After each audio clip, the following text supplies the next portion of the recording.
no menos sensible, que tiene que ver con esta recta final en los cursos, en las clases, a nivel de la educación. Hoy escuchaba a una dirigente sindical que decía: estamos muy enojados por cómo se están manejando las autoridades con todo este tema. Hay que terminar ya, el año se perdió, no se perdió. ¿Cuál es la evaluación que hacen las autoridades? ¿Qué piensan hacer a nivel de secundaria, de primaria, en estos últimos días del año? ¿Qué va a suceder con el comienzo de las clases para el año que viene? Está el presidente de la ANEP, presidente del CODICEN, Robert Silva. Hola Robert, ¿cómo estás? Bienvenido. Muchas gracias por la invitación y un gusto estar acá y compartir con ustedes y con la audiencia. Bueno, viste que llegas en un momento calentito. Seguimos. Bueno, ¿cómo evalúas estos días? Porque esto es casi que el día a día también, ¿no? Con responsabilidad y sobre todo dentro de la situación que nos toca vivir como país y en el mundo en general, con la alegría del compromiso que han manifestado a través de todo el año las familias, los equipos de los centros educativos, y que nos ha permitido transitar por un camino que somos la excepción en América Latina y que hoy estamos, por suerte, culminando el año de esa manera, habiendo logrado la presencialidad plena en muchísimos de nuestros centros educativos públicos y la presencialidad en un marco de combinación con la virtualidad en la totalidad de los centros educativos. Así que con reconocimiento, con agradecimiento, con profunda emoción, porque estas decisiones no han sido fáciles, pero no hubiese sido posible si no hubiese habido un actuar coordinado con Salud Pública, con el Grupo Asesor Científico, con el Poder Ejecutivo y nosotros desde la ANEP, y a su vez en los centros educativos, ¿no? Todo lo que se generó con los docentes, las familias, los funcionarios, que permitió este éxito que como país estamos teniendo. Ha habido diferentes momentos, ¿no? Desde marzo prácticamente estaban comenzando las clases, hubo allí decisiones importantes que después ustedes, junto con las autoridades sanitarias, fueron evaluando y la presencialidad comenzó también en forma muy pausada y meditada a ser una realidad. Pero recuerdo, creo que fue Henry Cohen, cuando en algún momento planteó lo grave que era, si bien el virus era grave, pero también cuánto se estaba perdiendo el hecho de aislar, de no permitir la presencialidad a nivel de las escuelas, por ejemplo. Es decir, ¿cómo evalúan ustedes todo ese proceso, cómo se ha dado, y sobre todo en función de lo que es la educación en términos de socialización y transmisión de conocimiento, que no te lo da de la misma manera la virtualidad que la presencialidad? Sin duda, sin duda. Parece ya lejano aquel 22 de abril, cuando con mucha responsabilidad, pero sí inmerso en una situación como la que hoy seguimos viviendo de incertidumbre, resolvimos, convocados por el presidente de la República, volver en las escuelas rurales. Y luego 1 de junio, 15 de junio, 29 de junio, volver en las restantes escuelas y liceos y UTUs de todo el país. Lo hicimos justamente por eso. Lo hicimos atendiendo la vulnerabilidad, los que menos tenían, los que estaban más aislados como en el medio rural, 18.000 niños en el medio rural. Lo hicimos en diálogo con la salud pública, en diálogo luego con lo que fue el Grupo Asesor Científico Honorario y sabiendo que los perjuicios, la vulneración de los derechos de una cantidad de chiquilines a lo largo y ancho de todo el país se estaban produciendo, no solo por el hecho de no tener los aprendizajes en la medida que los tenían que desarrollar, sino también por la socialización, por lo afectivo, por lo emocional y en muchos casos, tristemente, por la vulneración de sus derechos, porque la presencialidad, la escuela pública, cumple un rol protagónico. Entonces, todo eso se puso en evidencia. Se puso en evidencia la alimentación. 720 escuelas abiertas durante toda la pandemia, dando alimentación a través de un sistema que se innovó y que hubo que salir urgente a armar. Las directoras en los pueblos, contratando con las panaderías, contratando con empresas o pequeños comercios de las zonas para dar la bandejita para que se llevaran para la casa y no faltara la comida, y llegamos a más de 80.000 así. Entonces, todas esas cosas son las que nos dicen, hay un camino recorrido, que ha sido un camino que yo digo de responsabilidad, y permítanme decirlo con orgullo, de coaccionar responsable y profesional de todos los actores que antes mencioné. ¿Qué participación han tenido los sindicatos, los docentes en todo esto? Porque es parte de un reclamo que hemos escuchado en todo este tiempo. ¿Sí? Nosotros tenemos un muy buen diálogo con todos los docentes en general y también con los sindicatos, con los representantes de los sindicatos. Los hemos convocado en aquellas instancias que entendimos oportuno o en aquellas instancias que ellos nos reclamaron venir a conversar. Es un diálogo fructífero, pero cada uno en un lugar. Yo siempre lo digo, a nosotros hasta que se resuelva nos toca estar acá. Tenemos responsabilidades de gobierno y de conducción.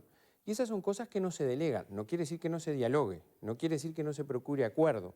Pero nosotros es lo que hemos tratado de llevar adelante en este momento, asumir las responsabilidades que tenemos y dialogar mucho y saber que cuando nosotros pretendimos y llevamos adelante la decisión de abrir las escuelas, hubo hasta manifestaciones públicas en contra de esas decisiones, hubo oposición de muchos de esos actores. Y hoy, visto con el diario el lunes, creemos francamente que no nos equivocamos. Y eso es una relación que hay que construirla permanentemente con todos los docentes en general, con los funcionarios, y en eso estamos, porque a mí siempre me llena de orgullo una cuestión que la digo con orgullo. Yo ahora estoy como presidente del CODICEN, pero yo llegué al CODICEN y tuve 3 años y medio como consejero votado por los docentes. Sí. Entonces eso me ha generado un vínculo en todo el país con muchísima gente con la cual converso cotidianamente y me producen y me generan y me dan insumos de las realidades que viven muchos de los centros educativos y eso es algo indispensable y fundamental para tomar decisiones. Antes de abrir la opinión del panel, ¿cómo evaluás los resultados pedagógicos de este año? ¿Cuál pudo haber sido el resentimiento del intercambio, de la formación, y cómo te imaginás que va a comenzar el año próximo? A ver, nosotros estamos en un huracán produce situaciones de diversa naturaleza, uno no puede avanzar, sin embargo creo que hemos logrado avanzar, creo que llegando a fin de año, nosotros lo estamos evaluando, creo que es un año que no se perdió. Nosotros lo dijimos desde el principio, trabajemos porque este no sea un año perdido. No quiere decir que no sea un año muy afectado. Es un año afectado. Tenemos afectación en los aprendizajes, tenemos afectación en lo vincular, en el relacionamiento, en la generación de comunidad educativa. Pero logramos fortalecer esa circunstancia con volver a la presencialidad, porque la presencialidad es insustituible. Y en ese marco, nosotros estamos proyectando el comienzo del 21, que no va a ser, ojalá me equivoque, no va a ser muy diferente a las circunstancias que estamos viviendo. Entonces, el sistema educativo no puede ser tomado de sorpresa como fue tomado el 13 de marzo. ¿En febrero o en marzo empiezan? Nosotros tenemos previsto el comienzo de las clases, digamos, si las circunstancias lo permiten, el 1 de marzo las escuelas, inicial y primaria, y ciclo básico del Liceo IUTU, y el 8 de marzo todo lo terciario, formación de maestros y el bachillerato. Bien. Camino. Bueno, hay tantas cosas, Robert. Lo primero que a mí me parece que a mí me gusta la postura de Robert Silva, que en todo caso está justificada por una trayectoria que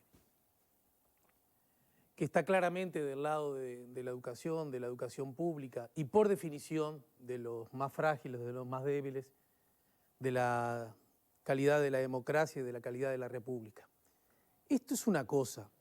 Otra cosa es que aún montados en ese caballo no se puedan tener miradas distintas, porque hay un asunto que me parece que todos debemos recuperar y es, en este tiempo y este fin de año nos enseña cierta dosis de humildad, ¿no? De humildad incluso para el género humano, que tiene que ver, estamos frente a algo que no sabemos muy bien cómo salir y qué consecuencias va a tener.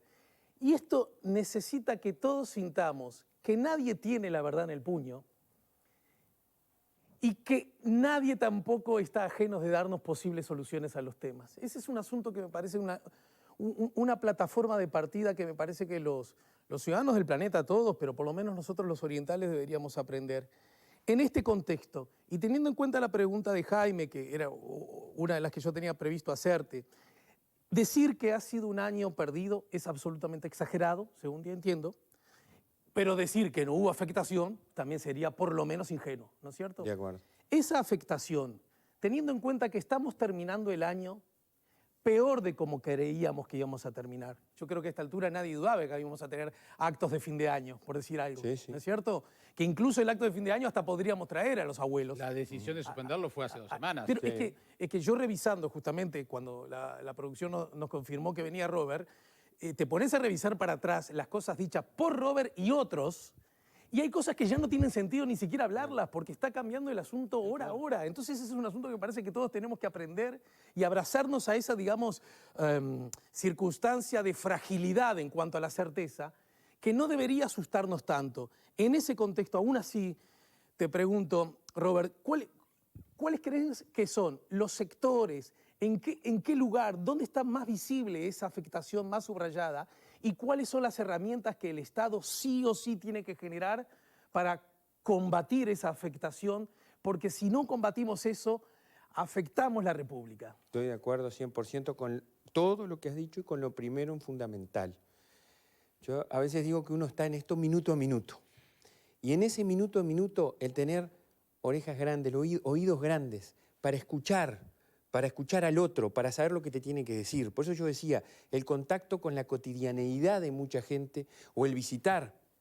Yo el otro día visité el Chuy, por ejemplo, y vi como en una escuela, preocupadas las maestras, una escuela de contexto, una escuela aprender, se contactaron con un club social que estaba a una cuadra, fueron al Liceo 2, coordinaron, pidieron bancos prestados, le prestaron banco y los chiquilines de sexto estaban todos los días, todo el horario. Ciudad sensible hoy. Ciudad sensible con por el esta tema situación.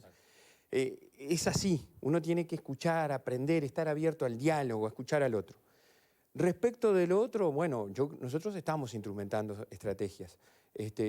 Ya lo hemos hecho para, por ejemplo, aumentar la presencialidad en esos lugares a través de acciones como las que cuento o a través de otras, como puede ser generar redefinición de roles docentes o nuevos espacios para, con nuevas figuras docentes, atender mayormente esos sectores, porque, como bien tú decías, nosotros íbamos a terminar un año con diversos problemas, porque los problemas educativos en cuanto a rezago, en cuanto a repetición, en cuanto a fracaso educativo y desigualdad, no son de ahora de la pandemia, vienen de antes, pero terminamos con una situación difícil y distinta y tenemos que tomar otras decisiones. Pero dame un dato, ¿con qué presencialidad se termina en términos generales? Nosotros estamos en primaria con una presencialidad en el entorno del 80% promedio de cuando son convocados. Ayudó mucho una de las decisiones que tú marcabas, que fue el tema de la obligatoriedad, eso ayudó. Y bueno, estamos terminando con eso y en un promedio de 60% de centros educativos con presencialidad todos los días, no todo el horario en algunos casos, pero también el distanciamiento físico permanente, al haberlo disminuido, permitió esas ¿Y cosas. en secundaria? En secundaria estamos en un 70% y en UTU en un 65, Porque 60. El tema es ver qué pasa con ese 30, ¿no? Tema Bueno, para otro momento, pero sí, bueno, sí. es, ¿no? UTU ya está presentando resultados, tenemos un 70% de 74% de vinculación en la educación media superior de UTU, un 27% ya promovió totalmente, un 31% le queda algunas disciplinas pendientes, asignaturas, y otro en torno de 20 y algo hay que ver cómo procesamos el tema. Bien, tenemos poco tiempo, pero bueno, Alfredo.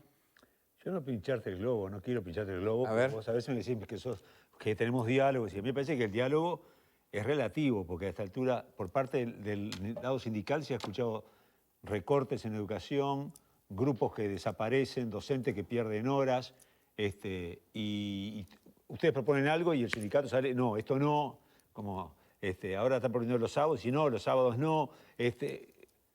¿Hay diálogo realmente o es complicado? Y la preguntita cortita, Sí.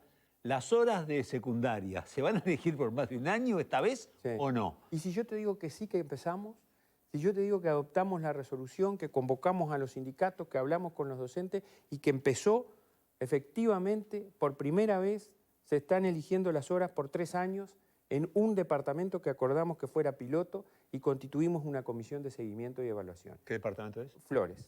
En Chiquito, UTU, ¿qué elegiste? Bueno, en Bueno, UTU si es y en piloto, secundaria. Es piloto. En UTU y en secundaria fuimos más, no solo secundaria. UTU y secundaria porque la educación media concebida como única, con centralidad en nuestro estudiante. Pero respecto al otro es cierto. A veces uno tiene diálogos, en la interna las cosas se pueden acordar y después cuando uno hace declaraciones dice lo que le parece. Pero nosotros, a ver, siempre tratamos de llegar al diálogo, siempre tratamos de llegar al acuerdo, con esa cuestión que decimos. Nosotros llegamos al gobierno de la educación para hacer lo que muchos venimos diciendo que hay que hacer de hace tiempo. Y obviamente esas situaciones van a afectar algunas circunstancias y habrá gente que está a favor y habrá gente que esté en contra. Todos expondremos nuestros motivos, cada uno actuando dentro del ámbito de sus competencias tomará decisiones. Se dicen que hay recortes. Yo les quiero decir, nosotros estamos tomando algunas decisiones que impacten en usar mejor los recursos que toda la sociedad pone en la educación. Se dice que hay menos grupos. Es cierto, hay menos grupos en secundaria y más grupos en UTU, porque la matrícula está variando, pero además hay menos grupos por recorte. No, hay menos grupos porque hay menos estudiantes, porque es una situación demográfica que el país hace mucho está viviendo. Pero usted hablaba recién de una brecha, y una brecha que no se crea ni con la llegada de la pandemia, ni con sus repercusiones, ¿no? Pero sí vimos que se ha profundizado en el ámbito de la enseñanza, sobre todo entre públicos y privados, porque cuando vemos que en el sector público no hemos logrado que muchos centros estén abiertos todos los días para todos los niños, sino que se siguen turnando, e incluso en estos días también estamos viendo una diferencia. Hay colegios que dejan de dictar clases hoy, otros dejaron de dictar clases la semana pasada, mientras usted insistía en que el cronograma de clases debe extenderse hasta el 18. ¿Cómo se está visorando el año que viene para que todos a la escuela, todos los días, sea una constante y no la excepción de aquellos centros de estudio que tienen los recursos? Primero lo que ya dije cortito y déjenmelo decir, porque a veces uno se acostumbra a que las cosas transitan y dice, bueno, y quiero más y está bueno querer más. Nosotros somos una excepción y tenemos la presencialidad con muchísimo esfuerzo y ha sido muy bueno. Tenemos que seguir avanzando, como tú dices. Tenemos que lograr que las escuelas públicas logren tener mayor presencialidad, que los liceos logren tener mayor presencialidad. Y por eso pusimos una cuestión a debatir y que estamos analizando para que agrandar los establecimientos educativos de media, que se trabaje los sábados como se trabajaba antes. No más horas, sino distribuir la carga horaria de lunes a sábado, que nos permite que por lo menos vayan 3 veces todas las semanas. En ese sentido estamos elaborando estrategias como la que contaba en Chuy, acuerdos con entidades sociales, análisis situacional, es decir, que nuestras más de 240 inspecciones desde primaria analicen la situación en todo el país, porque cada escuela tiene su realidad, y a partir de ahí desplegar estrategias, acuerdos con entidades sociales, acuerdos con gobiernos departamentales, acuerdos con otras entidades del propio sistema educativo o públicas, para, por ejemplo, cuando haya que comenzar el año próximo, ya definir, bueno, vamos a suponer, los sextos trabajan en este club social, todos presentes, se genera el espacio áulico necesario y desarrollaremos las cuestiones vinculadas a lo sanitario. Entonces, las escuelas capaz que no tienen que funcionar todas en un mismo local, partiendo de una base. Todos tenemos que adecuarnos a hacer cosas distintas. Si yo quiero quedarme en mi situación cómoda y que tengo que hacer exactamente lo mismo que venía haciendo y que me proporcionen todo adicional, no lo puedo hacer. la realidad es otra. Pero no, pero además, miren, señores, hay que ser realistas. Yo el otro día lo decía en el Parlamento. Hay un mundo ideal, que yo puedo ponerlo, pero hay un mundo real. Yo digo, nosotros tenemos 78.000 millones de pesos que la sociedad nos da todos los años en la educación. El 91% se van salarios. Entonces, si yo digo, tengo que duplicar y llevar los grupos a 15 niños por grupo, bueno, yo les tengo que decir, es imposible, el país no puede afrontar eso, tengo que desarrollar otras estrategias. Si yo tengo 25 niños, en un espacio como este los puedo distribuir, tengo que conseguir el espacio, tengo que hacer que el espacio esté limpio e higiénico y la docente o el docente podrá trabajar. Entonces creo que hay múltiples estrategias y en esa línea estamos trabajando. Yo le quiero dar tranquilidad y seguridad y certeza a las familias. Estamos trabajando profesionalmente para tener el mejor inicio del año 21. 30 segundos, Fernando. No, da la sensación de que todo el gobierno y las autoridades de la educación también del 13 de marzo están con la política del bomberito, ¿no? Apagando incendios en uno y otro lado. La pregunta es ¿qué cosas quedaron pendientes por esa distorsión producto de la pandemia que hubieran querido aplicar en este año 2020 y que no se hicieron, si es que quedó algo? Brevemente, Roberto. Bueno, brevemente, creo que nosotros nos hubiese gustado quizás comenzar antes con algunas de las acciones que tenemos previstas. en algunas áreas. De todas maneras, le quiero decir que sí comenzamos con una reformulación de la propuesta pedagógica del ciclo básico. Nos hubiese gustado profundizar el cambio en el bachillerato, que creo que el país es un debe que tiene, cambiar los bachilleratos propedéuticos, enciclopedistas, que vienen de hace tantas décadas ¿Para atrás. el año que viene va eso? No, vamos a acompañar a los bachilleratos tratando de generar mejores aprendizajes. En el 22 trataremos de comenzar con eso, con acreditación de saberes, con muchas otras cosas que, bueno, tuvimos que dedicar mucho de nuestro tiempo a la situación de pandemia. Yo no soy tan mayor como Alfredo García, pero la memoria me falla un poco. ¿Hace mucho que no hay clase los sábados? Porque yo recuerdo haber ido los sábados. fuimos los sábados. Claro, no, miren, cuando yo llegué en el 2016 al CODICEN, el CODICEN había adoptado una resolución en el 2015 que estableció que la SUTU y los liceos trabajaran en el ciclo básico de lunes a viernes. Ah, o sea que no es relativamente Sí, nuevo. 2016. tiene 4 o No 5 saben años. los problemas que generó la resistencia, porque es cierto, hay un análisis de que los sábados era un día de poca asistencia de estudiantes, era un día que había muchísimas dificultades para mantener la asistencia de los estudiantes. Pero yo digo... Y de los docentes, y ¿sabes? y de los docentes. A ver, estamos en una situación de pandemia. Tenemos que pensar medidas extraordinarias para atender esas No, circunstancias. pero como lo teníamos tan asumido de que en el liceo se iba los sábados, por eso me llamó la atención. La UTU en bachillerato sigue trabajando los sábados. Yo soy profesor de UTU y seguimos trabajando, ahora no, pero lo fui hasta julio del año pasado. Seguimos trabajando los sábados. Y bueno, y estas son cosas que hay que poner sobre la mesa para tratar de tener el mejor inicio por lo que estamos trabajando en el 2021. Gracias por venir, Roberto. Gracias a ustedes Recibirte por una la vez más, invitación. que pases muy bien. Igual te mantenés muy bien, no te preocupes. Sos muy mayor, pero te mantenés Yo bien. no iba los sábados. Hacemos, Vos no fuiste. Así hacemos la pausa. Tenemos quedó. más temas para debatir aquí en Esta Boca es Mía. Ya venimos. Con razón.